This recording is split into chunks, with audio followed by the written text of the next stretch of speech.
Arimi a macani kuuma kaunti ya Nandi nĩ mambĩrĩirie kuhimbiria urimi wa macani ma papo maria maugite marĩ na thogora mwega makiria makiringithanio na macani mairu kana green tea. Boaz Kata na Alfred Kipngetich aria nĩ amwe a arimi a macani maya kuma kaunti-ini ĩno nĩ maugite macani maya marĩ na ũguni mũnene makiria kũrĩ ũgima wa mwĩrĩ na harĩ kũhũrana na mĩrimũ ngũrani ona gũtuĩka mahandĩtwo no gĩcunjĩ kĩnini kĩa arimi gũkũ bũrũri-inĩ. Everybody wants organic tea.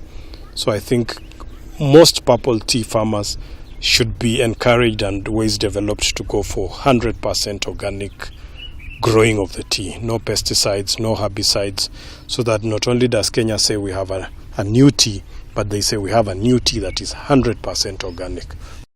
Nilianza nikapanda green kidogo, then hii purple tea ikafika. So nikashifti kwa sababu walikuwa wanasema it's of more, kuna pesa mingi.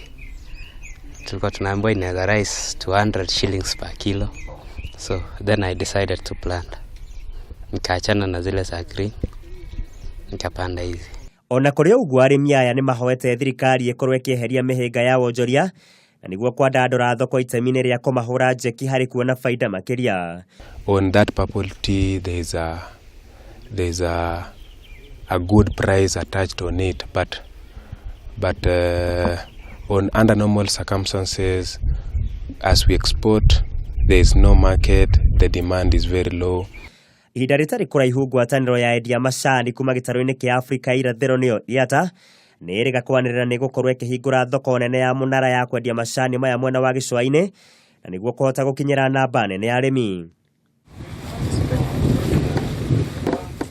Gwa kahinda-inĩ gaka bũrũri wa Kenya ũkoragwo ũkĩruta mũigana wa kilo milioni 10 cia macani ma papo kuma mathinga-inĩ 7 marĩa makoragwo mahetwo marũa ma ũthĩi wa macani mau guothe bũrũri-inĩ.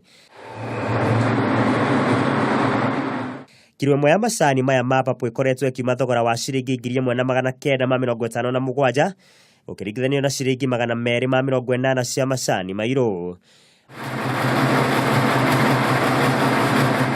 Muigai wa Gathũngo, Kameme TV, Wonjoria.